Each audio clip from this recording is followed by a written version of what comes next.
Hello, everyone, and welcome to Story Time. Thank you for joining us. And of course, today is a special event. As you know, we have an amazing book, and of course, great people here with us sharing their amazing creation. And I cannot wait for you to meet them more. And of course, we're talking about this wonderful, wonderful book, Show the World. And this one is written by Angela Dalton and illustrations by Daria Peoples. I hope you're excited for this one, just as I am. And of course, we're going to have a reading of it and then more discussion, conversation with the two creators, and just to hear about their process and also what this book means to them. Thank you so much for joining us on Storytime, and know that you're joining us from all over the world. I hope that you are okay wherever you are. I hope that you're having a wonderful either start to your day or indeed end to your day, or however, whatever time it is. I hope that you are well. And please remember to always check in on those neighbors, check in on your friends. A little hello can go a long way. Thank you so much for joining us today. Please, as always, let us know you were here. Leave a message, and so we can definitely say hi to you. And of course, leave questions for our guests today, and we're sure to get them to them and get you those answers that you need. Thank you so much for joining in. But this time, without much ado, please join me in welcoming to Storytime Daria Peoples and Angela Dalton. Welcome to Storytime. Hello. Hi. Hi. So glad you could join us. Thank you for having us. Yeah, so glad to be here. So glad to be here. Thank you. Yeah. Thank you. Oh, amazing. Welcome back, Angela. It's been when was the last time? Was it April 18th last year? Yeah, it was almost a year. Impressive. You did That's 5 great. stars right there. Daria Peoples, welcome to Storytime. Hopefully not the last time that we see you on this set. Absolutely not. Absolutely Tell not. us where you're joining us from. I am joining you from Las Vegas, Nevada. Today is a very warm day. I think it's 91 already today. Oh, Woo! wow. Oh, wow. Yeah. And I remember we were complaining just here in Oakland. There was a day, I think it went to close to 80. And there was definitely complaining about just how hot it was, and nobody wanted to be outside. That's a nice Kids cool didn't want breeze. any Nice cool breeze. Nice. So, it's interesting because I just had recently somebody from Las Vegas that was on, or living in Las Vegas right now, Carter Higgins. And so we're talking about, I think we read, what did we read that day? Circle Underberry, one of her books. But we're talking, is Vegas all about the Strip? No, I don't think so. I haven't been there in a while, so I don't know. But there are a lot of wonderful communities on the outskirts of Las Vegas that are anywhere from 20 to 30 minutes away, where just regular families live, and they not all of us live in the casinos. So we have houses and backyards and garages. Yes. Oh, well, good to know. Good to know. Thank you for joining us. How about you, Angela? Where are you joining us from today? I am joining you from Oakland, California. Whoop, whoop. Whoop, whoop. Thank you. And Angela, what's I know Oakland is fast. What do you love about this city? Oh, the people. It's always about the people, the culture, the arts, the history. I mean, it's just magical. I don't like to brag about it too much because I don't want more people to move here. But I'm trying to keep it all from myself. But it's about the people, and especially people of color here. Just the pride and the love that they have for the city and for each other. And, I come here by way of Minneapolis, Minnesota. I moved to Oakland in 2016, and it's really interesting to see that they're almost mirror cities to each other, Minneapolis and Oakland. So it feels a lot like home. So that's what I really like about it. Awesome. It feels like I came home. I've not been to Minneapolis yet, but that's amazing to go in the summertime. I've heard. All right, but you two have given us this amazing book, And I know that you're reading for us today, and so I know you have some stuff prepared for us too, but what does this book mean to you? And then we could get into our reading. Maybe let's start with you, Daria, and then Angela, you can talk a little bit about it as well, and then we'll go into our reading and everything else that you have. Yeah, when my agent first sent me the manuscript for Show the World, it immediately just evoked so much joy in my heart and in my spirit. I was coming off of writing America, My Love, America, My Heart, and needing something.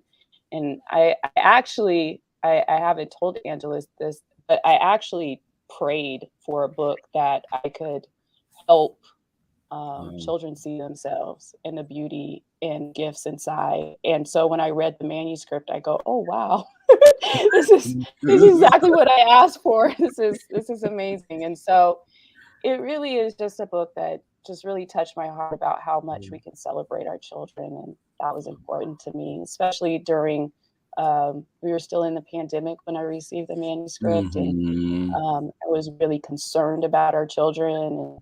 And so, and I didn't have the opportunity to do school visits anymore during that time. And that's kind of my check-in period, and I didn't have that opportunity. So I really felt like I was proactively doing something during that time to celebrate children. Oh, that's wonderful. And it shows, I mean, this book you just feel the love, you see the love for sure. Angela, for you, what does it mean? Oh, so much. Well, first and foremost, it's a love letter to the Black and brown children of Oakland. And what was so magical about the manuscript finding its way to Daria was that, to be honest, I wrote this with Oakland very much on my heart, very much on my mind. But, publishing can be a really tricky thing to navigate. And one of the concerns when it was, just on words on paper was that if we tied it to Oakland, that it wouldn't be accessible, that it would be too regional and people wouldn't be able to understand. And which is like, everybody knows Oakland. Like, I love Daria's. You said, Oakland's like the West Coast Harlem. And I was like, yes. Yeah, no. I love So Yeah. So even though I advocated and I was really trying to push that way, there was a lot of resistance about that. So when I saw the first sketches, Daria's first sketches, and I saw the house, and I was like, it's Oakland. Thank you, universe. And there's just Oakland all through this book. And so it just made my heart so happy because, again, it started as a love letter to Oakland's Black and brown children and their creativity. And really the story came about from a couple different ways. But I remember reading this article about these TikTok dancers, and I'm not a TikToker. I'm not good at social, so I'm going to sound like a very old woman talking about it. But there's this situation that happened where these Black TikTok dancers had done these dances and they were, blowing up. But then all of a sudden these white TikTok dancers did them. And, all of a sudden the white TikTok dancers were going on, Jimmy Kimmel and Jimmy Fallon and, all these talk shows. And I was just like, I'm so tired of our culture being taken from us and the erasure of it. And so really this book is a love letter to Black and brown children to continue to show the world what they can do, to continue to show their art and their artistic, ingenuity, and to tell the world, like, this is ours. We need to be seen and recognized for that. So that is what I'm really hoping translates when children read this book. Oh, thank you for sharing that. No, absolutely. And I think, I got to see a bit of that in action too. And you're talking to my student just the other day. So that just warms my heart. Well, I know that you both have, some amazing stuff prepared for us and also doing the reading for us today. I'm excited for that. So I'll let you two do that and then join you on the other side after that. But for now, all yours. Sounds good. And just let me know too, if you want to share, then I'll put stuff up. Okay, that sounds good. So Daria. Hey, Angela. Hey. We made it, girl. We made it. We made it. Oh, I could not be happier that again this manuscript found its way to you.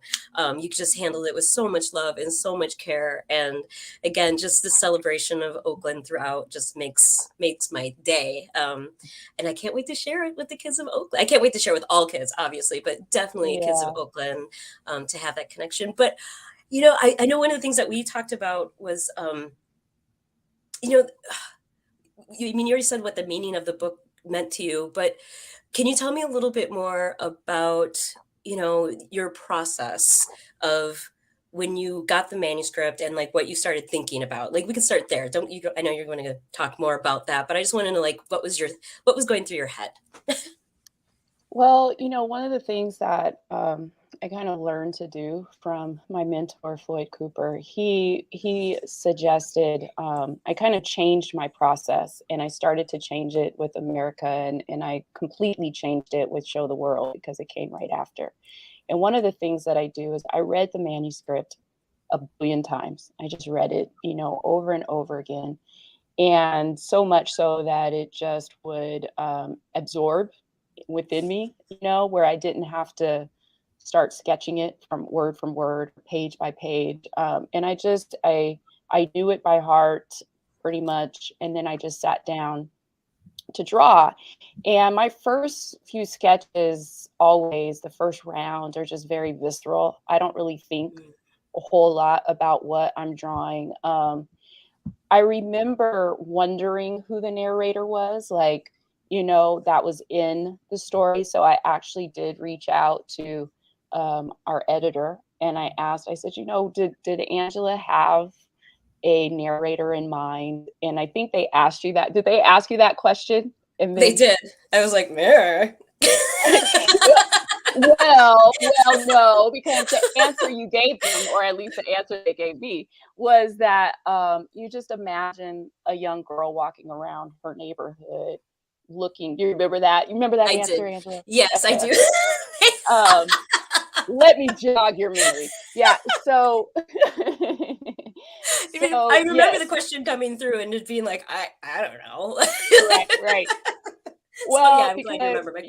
there were a lot of different, and that's what I loved about the manuscript, is that I could interpret it and create a visual narrative that was really wide open. But this narrative just, intuitively just felt very personal to the author, and I didn't know you at the time, but it just felt very, very personal. And it felt like it was written for a specific neighborhood in mind. And so I immediately was like, where is Angela from? So and so when I saw that it was Oakland, I said, "Oh, wow, yeah, it makes sense." And so that is, and when you came back and you said, I imagine a girl just walking around her neighborhood, celebrating all of the wonderful creative things that her friends are doing. I automatically knew that she was going to be a photographer because I was a photographer. I And love that. so, because it celebrated creativity, that was my first creative dream that I had. And I still pretend as though I'm a traveling photographer. So I I just saw that, through her lens, like I could show all of these different creative outlets through the lens of her camera. And so that came about. And then automatically, um, I knew that she lived with her grandmother. I didn't know why at the time until after I was all done with the sketches, but during the making of Show the World, while I was sketching, my own grandmother her health was declining, Mhm. and every summer I used to spend every summer with her. And I think it's amazing what happens subconsciously when you're creating art, but it wasn't until maybe the second or third round of sketches that I realized, oh wow, that's Momo. And so one of the things that I would always watch her do and help her do was to hang the clothes on the line. And that's it was just so subconscious that that was the beginning of the story. And it just developed from there. And once I got the sketches approved, I went into final art. So that's kind of the background of Show Oh, the I World. love I love that. And what I also love too, because you and I really, again, publishing, we didn't really talk to each other Mm-mm. until after the book was over. I mean, Mm-hmm. like not over, but was off to printing. Right. Right. And, so to hear you talk about it now is just like, it just feels like there's so much synergy to it. Mm-hmm. Because, so you asked, like, who was the narrative? What was going through my head as I was writing it. And honestly, I feel like sometimes as a writer, there's always pieces of you, right? And I think you know this as an author, there's always pieces of you that end up in your stories, and that can be a little bit, it feels exposed, like you're exposing pieces of yourself. Right. So I think like when you asked me that question, like my defenses went up, like, don't tell her Right, it was you. Right. But it's true. The books that I have to date, there's always a common theme of it's a Black girl who is centered as the main character. That's really important to me.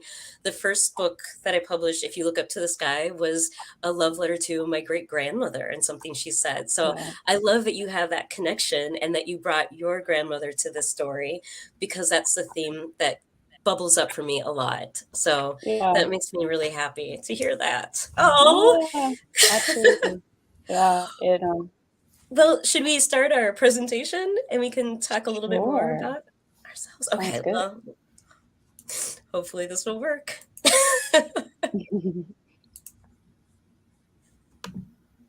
All right, there we go. Okay, I so got you, Angela. I got you. thank you. You're so great. So before we got on, Daria, you and I were talking about like, what as kids led us to become an author or author illustrator. And so for me, this was me, as I think on the left with the big twisty curly ponytails and the little ball baubles. Yes. That was me at third grade, I believe. Oh. And I chose this picture because I really feel like this was the age where I knew that I loved to write. I would start writing plays and short stories. And this was the moment where I was like, this is something that I want to do. But I also remember feeling conflicted that I didn't think I could do it because I didn't think that Black people could write books or write stories and publish books. And so I hold on to this picture and I look back to it a lot when I'm feeling a little defeated or deflated because there's a lot of rejection in publishing. And I remember, like, so I just try to remind myself of like, at this age, you didn't think you could do it, but you are doing it now. To remind myself of all of the path that I've taken. The middle picture is, I think, also representative of me, of like, I was a reader. I was a book nerd. I like that top picture is me. I went to a Christian school in Wheaton, Illinois. I was maybe one of like 2 or 3 Black kids out of the whole school. So I was like in every single newsletter because I was the only one that was always reading. So they we read here. Right. She reads here. That's get her. Yeah. So my mom is like all these, newsletters from like, and I'm like, oh, yep, there I am again. But I was like an avid reader. I loved reading. I loved books more than people, and spent a lot of time in the library. And so I think when I think back to how did I get to this place, is definitely is reading. You got to read a lot if you're going to write. And then the last picture, when people ask me about what was I like as a kid, I think this picture definitely symbolizes me or captures me as a kid. I was very dramatic as a child, as you can see. I love to perform. I love to, I said I wrote plays. So one of the things that I would do is write a play and then get all the kids in my neighborhood to perform the play. But I was the director because I really liked, telling people what to do. So this is that picture of me as a kid. I loved being, I love telling stories. I've always just loved, telling a story in some way, shape, or form. So that we're kind of like the complete opposite, Angela. Like literally the complete opposite. Well, because I did not care to read at all when I was a child. In fact, funny story. My mother was an English teacher. And right. Yeah, I got it. Yeah. So she kind of, and I was I was a good reader. I just wasn't interested in reading. And I think I look back and I wonder why, but I think it was, two different reasons. I think I was a very active child and I needed to move, and reading was a very sedentary thing that I was just like, I don't really want to sit down right now. I want to move. And so I was very active and involved in sports. But I think the other reason is I didn't see myself, in the books that they were reading at school. But my mother was persistent and she did a few different things.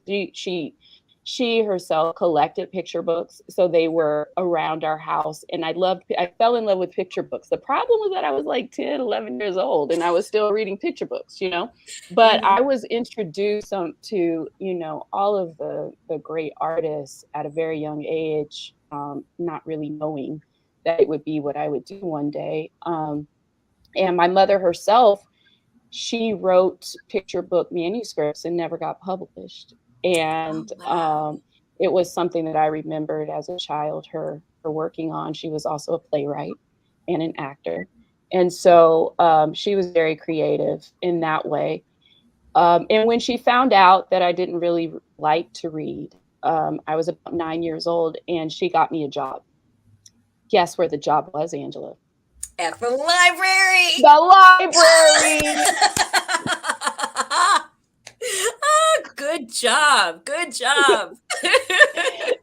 And again, I was just reading the picture books, but I was there. And, and so I think that was definitely the seed was being planted in me. And so my father was a Vietnam veteran. And one thing that he did to kind of calm himself during times that he needed to was he began oil painting. And so that was something that we did on the weekends together, he and I. And so, you put a writer and an oil painter together, you get an author illustrator. So that is, and a doctor and an actor. Those are my two brothers, their professions. But there was one author illustrator out of the bunch. And so, but the signs were very early. I just don't think we always pay attention to them. But I think that, our gifts are always apparent. And that's why childhood and children, protecting that for children is so important to me. Mm-hmm. But this is a picture when I was 9. And this was a picture book that I created. I was not the best speller, obviously. I think that's supposed to be Little Miss Misty, not Mizey. But it was written and illustrated by Daria Peoples. Mm-hmm. And some drawings. And I always drew. I had to actually discover that I learned visually because school wasn't something that I was necessarily great at until I realized that I had to translate words into pictures to learn. And so, yeah, that's kind of my history. I love that. I tell kids whenever I do author visits, I tell them all the time, definitely it's great that you're in school, like your teachers are here, educators are here to help you, but you have to figure out how you learn because everybody learns differently. And, I'll even break down like how I would learn because I'm the kind of person where I have to write pen to paper, like computer is not good for me because I won't retain it. And so I just think that's so important for kids to know that we all learn differently, that, it's okay. And sometimes I'll even share a story from Jacqueline Woodson talking about how she still to this day will read with her finger on the page to connect with the words. So I love that you figured that out. I love that you shared that. Thank you. And I did eventually fall in love with reading. I have more books than shoes. We'll just put it like that. All right. Don't we all? Yeah. All right. Well, are we ready to do this? We are. This is also the first time that you and I are reading this together. So this is going to be fun. It is. Okay, here we go. All right. Here we go. Okay. You start. Well, the first spread is the dedication page. Yeah. So I always love reading the dedication page too. I think that this is also like our own personal love letters for the book. This for me was for my son. I really wanted to share this with him. He's on the road of like trying to build up his career as a music producer. So for me, it was for JDM. My belief in you, in all you can do, is endless. Show the world. And Daria, I love your dedication because it's so perfect for the children. Well, oh, no, it is. No, it is. I'm just saying I have to say it in my mama voice, though. Okay, you say it. Go for it. Okay, I have to say it in my mama voice. For the children of Oakland, y'all better show them. Amen. All right, here we go. Look around. Can you see the many spaces, places, and ways to show the world all that you can be? What will you do or say or make to express who you are? Will you find a faded backdrop that you color? Oh gosh, can we start that over? Sure. Okay. Edit. Okay. Will you find a faded backdrop that you colorfully transform? A space you fill with sound like a heart-pounding bass. Rum, thump, rum, bump, rum, bump. Or notes that flutter like hummingbird wings. Ting-a-ting, ting-ting, rat-a-tat-tat. Perhaps it's a space that you fill with melody, a shimmering soprano, a smooth alto, where your words can be sung la la la la la, or spoken. How I feel is so real. I need y'all to listen. Say it. Yes, sir. Word. Speak it. Now I want to take a moment here, pause, because I want everybody to know this was the beauty of working with Daria. So most of this on the page that you see on the page was written by me, but I told the publisher, the editor, if she wants to add anything, please just tell her to go for it. And so when I saw this spread that say it, yes sir, word, speak it, that's all Daria, and I was just like, yes, she gets it. So call and response. It's call and response. No, love it. This is my favorite spread of the book. I just need to say, I love this spread. It just makes me so happy to see this. So I love that you added that little touch. It was so great. It was perfect. It was like chef's kiss. Maybe you're the instrument, telling stories with your own unique dance moves, a twirl, a leap, a glide, or the fiercest of poses. Shoom, bam. Maybe your creative space is blank, patiently waiting for you to fill it with powerful text. Scribble, scribble, scribble, type, type, type, screech, screech, screech. Language that makes you feel something, that makes you think something, that makes you do something. And I also love too, you've got, here's another instance of Daria adding her little lovely touches, because I didn't have any of those signs with the together. I think together we are stronger I had, but I love that you added the Juntas somos más fuertes and Men appellent chez Palou. Mm-hmm. When I saw the Men appellent chez Palou and knew it was Haitian for, is it to many hands, less lighten the load, lighten the work, the Haitian proverb, I was just like, yes, thank you. That is so beautiful. Thank you for adding that. So I have to share the story behind that, and the talk about the synergy of the book. Monique Sterling, who was the lead designer on the book, her partner is Haitian. And so when I said that I suggested the Haitian language, and she said, I have the perfect phrase. And so that all kind of came together that way. Yeah, absolutely.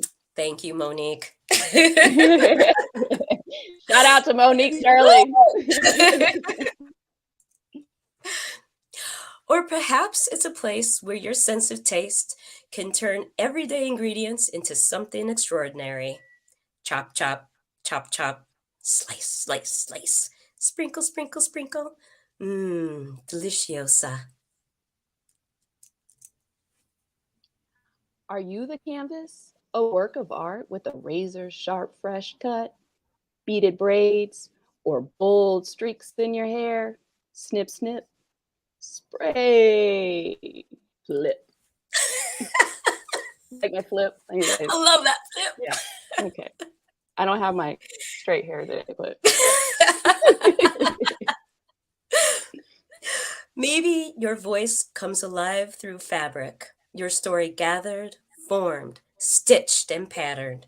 A hint of a hint of sparkle tucked here and there. Swish, sash, shush. Is your expression captured in a flash? Images that catch your eye, that you share with pride and treasure forever? Maybe you build out of this world inventions. 3, 2, 1, blast off! Beep, bop, boop, bop. Whoa.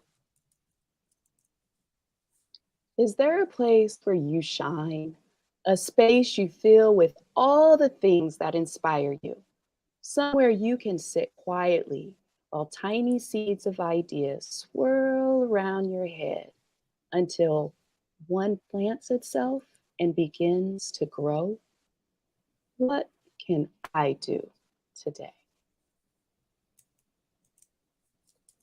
Wrong way. Oh no.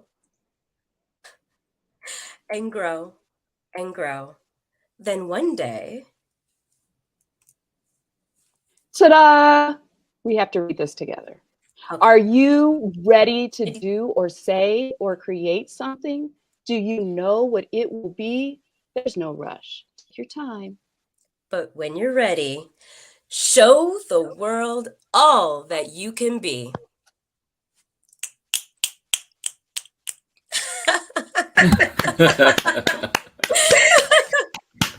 Yay! Oh my goodness. I love that so much. Thank you. Thank you. Oh, that was so fun. That was Daria. truly authentic. Authentic. Truly was. authentic. No, like listening to you talk and say you'd not met until the end of this book. I do not believe that. Like it's just so so much. Well, I'll tell you this, Mr. LaMotta. When my mom saw me and Angela on the announcement together, she was like, "Y'all look like cousins. Like you know each other." And Daria is just cool. She is just too cool for school. Like just easy to talk to, so warm, so wonderful. The very first email that I got from her was just like, I love this woman. Like I just fangirled hard. It's like she's amazing. Yeah, no, it's wonderful. It's good to see your energy. And just thinking of that too, and celebrating 2 Black women here, and just thinking too, like, I mean, we have the Supreme Court nomination going on. How does that make you feel? And we'll come back to the book, but just how do you feel about that right now? And that picture that has been going around, like, how did you feel? What are your thoughts? Any thoughts on? Yeah. Go ahead. I get live text. I get live text from my mother, like, if you want to see a woman sit in a difficult seat, handle it, you need to watch, so she's an inspiration for us. Yeah, she really is. I mean, just what she's being put through right now is just, it's a travesty. It's a tragedy that she even has to put up with what she's putting up with. The foolery is just sad. But to have that kind of an icon for young Black girls to see. I Mm. mean, I'm like, wow, I was born in the wrong decade. I wish, Yeah. you know, because she just exhibits just she's she rests on her experience. She doesn't Mm. have to put up airs or anything like that. She knows who she is. She knows what she's done. She knows what she can do.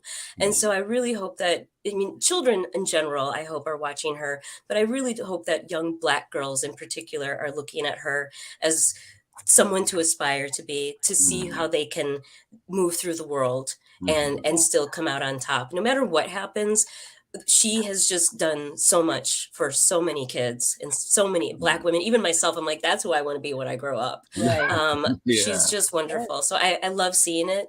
I want it to be over. I want her to be a Supreme Court Right. justice. That better happen. But yeah, it's great to it's good and bad to see, right? It's great to see Right, her. right. I'm sad that she's going through what she's going through. It's unnecessary. No, amazing. I was just thank you for sharing that. And I know that both of you are, you know, I feel like, I mean, we could talk about KBJ all the entire time, just feel like it's a whole conversation. But to move us along, just to think about, I know that both of you care so much. You both mentioned mentorship and doing all this, you know, that sort of work. So how is it for you, you know, like how does that shine through in this book? And I know specifically for you, Daria, too, you mentioned that you want your brothers and sisters to speak life into their dreams. What does that mean for you? How does that tie into what this book is about? And we can start Well, with you. Yeah. yeah. Well, as an artist, I think one thing that I've learned is how powerful your imagination is and how your imagination can access um, experiences for you that you might not even be familiar with. Mm, And so that's really what I wanted children. I wanted to ground the visual narrative in a real place that felt very familiar, but I wanted what they were experiencing to be more imaginary. You know, you might not necessarily see a child on a food truck, you know, owning their food truck, but you do in here, you know. And so if they can imagine themselves in those spaces where they really want to be, then I think I've mm, done my job as an illustrator of picture yeah, books. that's amazing. How about you, Angela? I mean, I think Daria really covered it all. I was excited to see kids in different spaces, and so that was another thread of this book, where the inspiration came from, was the idea of like there were creative spaces, there's community spaces, there's personal space, and I wrote the first draft of the story was that, Mhm. and I gave it to a friend of mine, and she's like, "You're doing too much. You got to pick one." And so I was like, "Okay, creative space," and Yeah. but again, it was like what I love that translated to Daria, and the way that she visualized it was exactly spot on, of kids seeing themselves in spaces that they don't normally see themselves in. That's why the spread with the spoken word was so important to me, because a Mm, lot of kids aren't even they don't have that accessibility to spoken word. They don't, hopefully with Amanda Gorman that's changed, but right. poetry and poetry slams, I wanted kids to see that they could do that. I loved, seeing kids in the sewing shop, the fabric shop, making their Mm, own clothes. mm, That was so I just really wanted to do something special that you don't typically see. Dari and I were talking about also that, a lot of books that the story takes place in the city, it's usually New York City, right? And so it's really nice to see this book being something different in mm, addition to that. So mm. that's why I'm hoping that kids will just see, like, will think about like the spaces around them and that they absolutely belong there.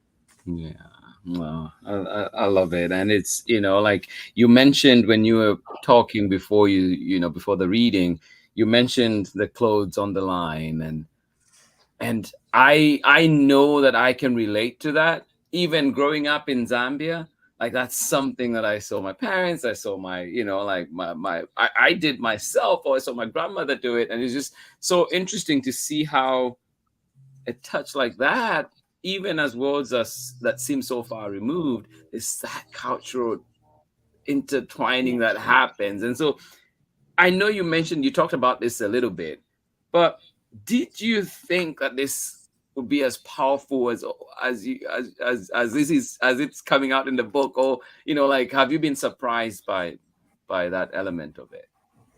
Yeah, you know, I think a lot of times when you're creating, at least for me, I don't always know why I'm doing what I'm doing but I trust myself that that's the direction that I'm supposed to go.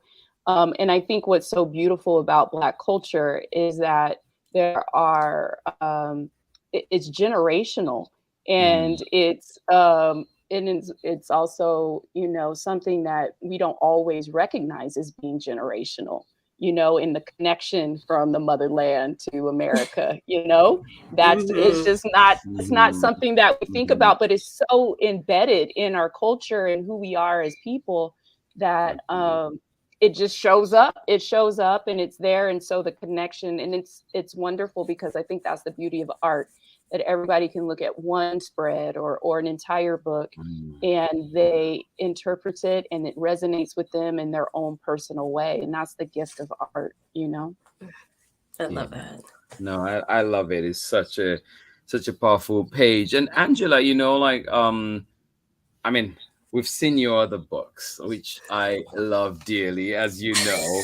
Uh, uh, I mean, this one brought us here last year. This is the one we were celebrating, Ruby's Reunion Day dinner, and I've seen people like Chance the Rapper have read it, and, you know, like, it's just What? wonderful. Yeah. Yeah, girl.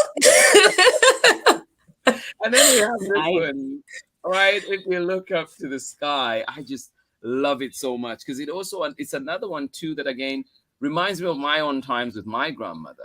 And there were times when we were just the two of us in the village, and she would actually, before going to bed, we would sing. Like, she would first of all have you say a prayer, and then we would sing. And, you know, usually I'll just pass out and sing. But it's just those moments, and reading books, like, it's just ties in that. But how is this one different, or how was this process different, working on other books and this story that you have now? Oh, Which that's a one is great it story that or a you great question.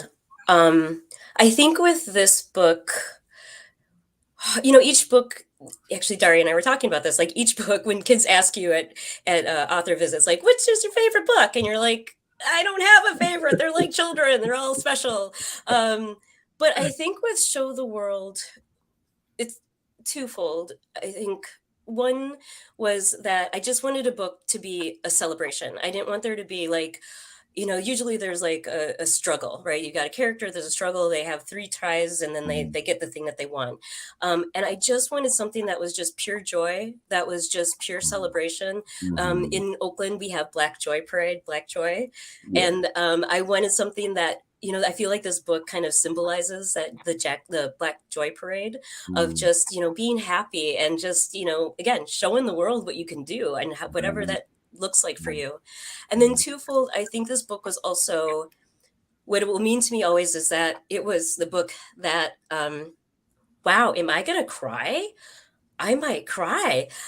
It's the book that made me stop apologizing for my blackness. It was the Mhm. book where I'm learning. I should say I'm learning to stop apologizing for my blackness, Right. and so that, you know, and not feeling bad when I'm in white spaces to say like this is a book for Black children or brown Mhm. children. Mhm. Not feeling bad about, you know, that I'm putting Black and brown children. I'm centering them. In you know, wherever I am, whether that's in a classroom, whether that's in an Right. event or a webinar, this is the book that's really pushing me to not apologize for feeling very comfortable in my skin, being Mhm. very proud of being Black. Mhm. So that's what this book will always mean to me, and I hope that's what it means to kids. Right. No, I love that. How was it for you? I know, Daria, you've also worked on, many books, amazing books that you've created. What was different about this one? Um, you know, so it's kind of a nerdy answer to that question.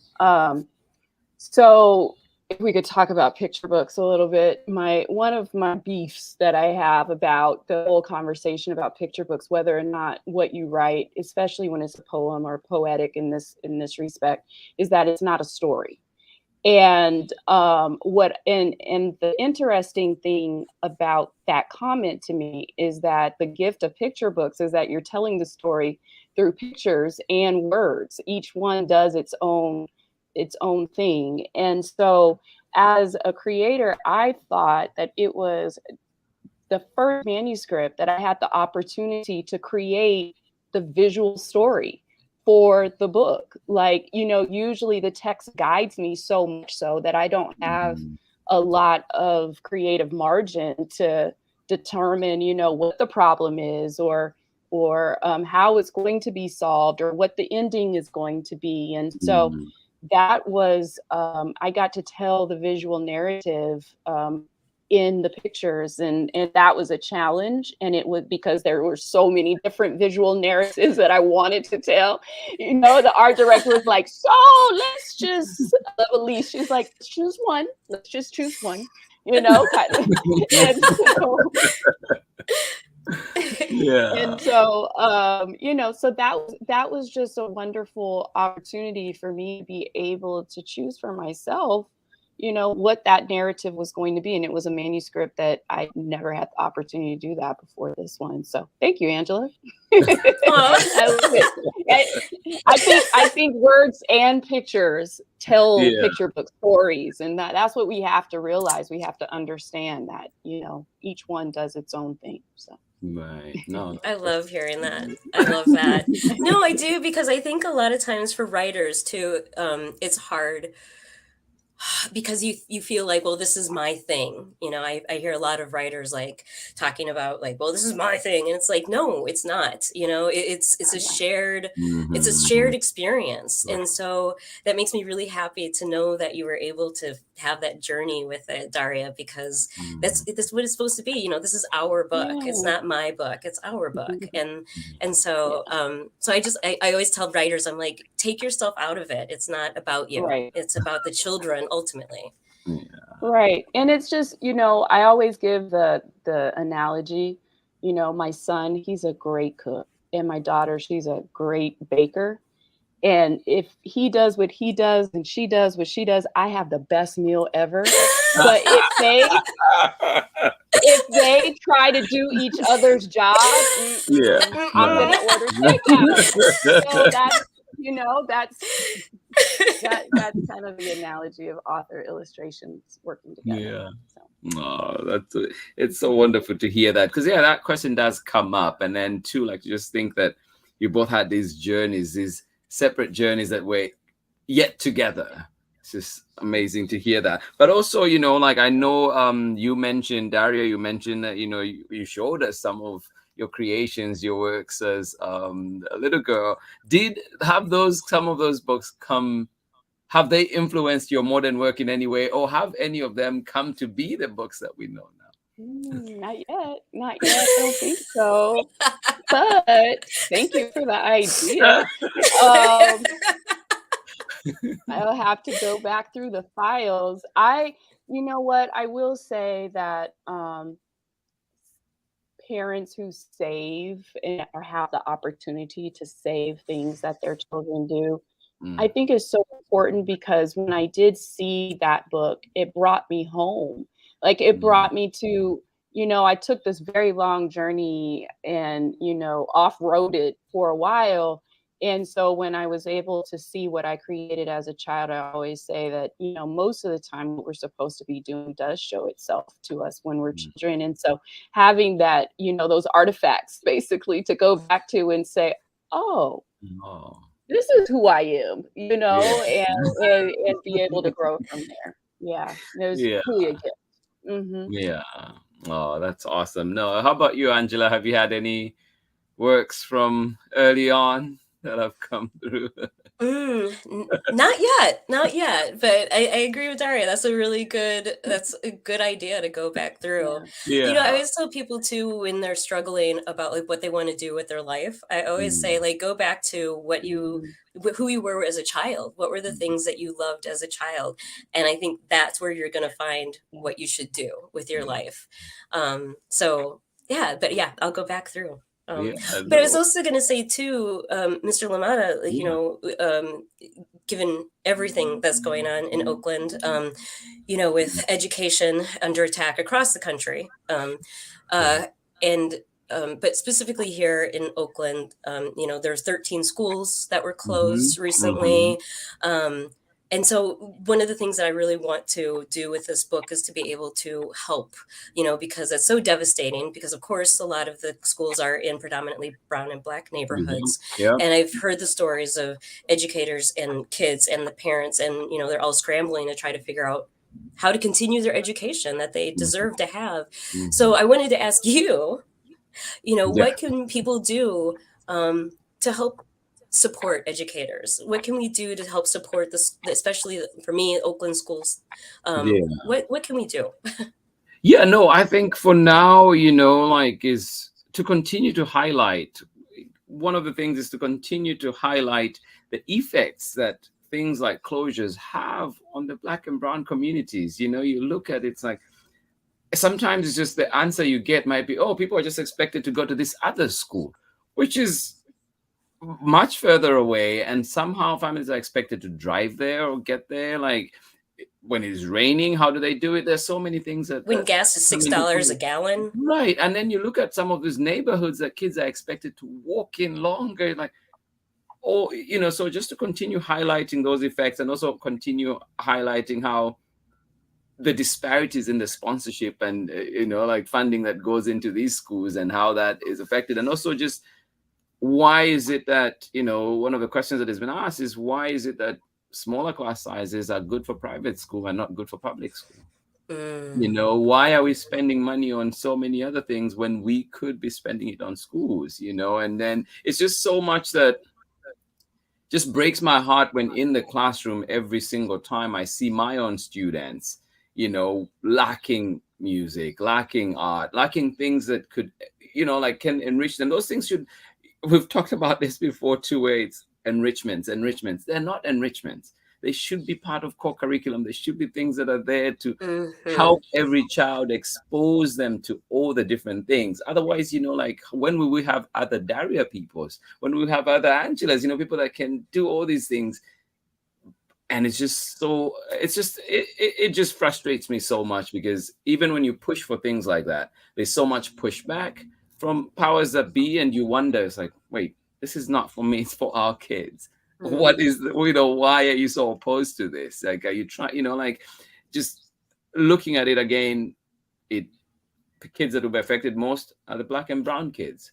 The ones that are missing out. They're the ones that won't be able to create a pod when there's a pandemic. They're the ones that won't be able to have extra tuition, somebody coming to do music, and so, you know, like, with them privately or whatever else. And so it's just looking at that and continuing to highlight, continuing to show up in many spaces. I think one of the things you mentioned in the book is, what will you do or say or make to express who you are? And I think that goes to show that you care for your community, to show that, you know, like, you care for your people. And so what these leaders are doing, what people are doing, the decisions that they're making are showing us clearly that they do not care for certain communities.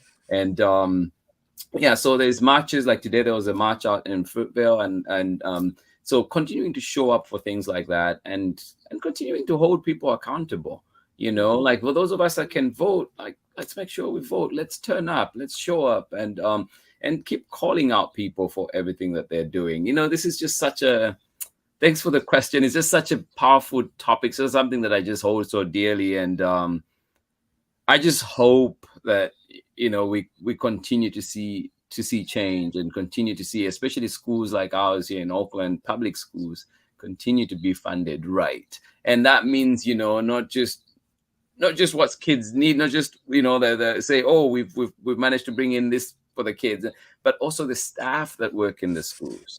Like, right now, I had a huge problem. Yes, I agree. The superintendent does an amazing job. It's a big job. They should be getting paid what they're getting paid. But the teachers, the classroom aides should be paid, you know, like, what they deserve. A livable wage. A livable wage. They should not be, you know, like, having to move far away. People living in Manteca coming to work in Oakland. You know, so you think about that, it's like, you can't have that. That's not sustainable.